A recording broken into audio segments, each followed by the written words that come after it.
নবীর একটা আদর্শের কারণে জান্নাতে যাবে। সিরত মানি আদর্শ, আর এটা আমরা কদমে কদমে মুহতাজ।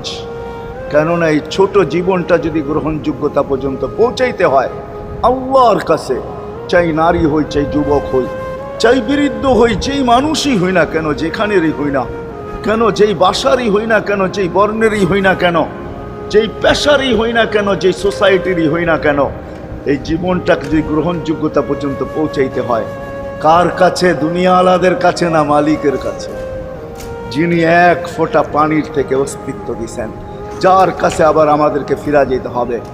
পালানের কোনো সুযোগ নাই। এই জন্যই কোরআন আমাদেরকে বোঝায় আইনাল মাফার। আল্লাহ বলতেছে কোথায় ভাগবে তুমি, বলো কোথায় ভাগবে?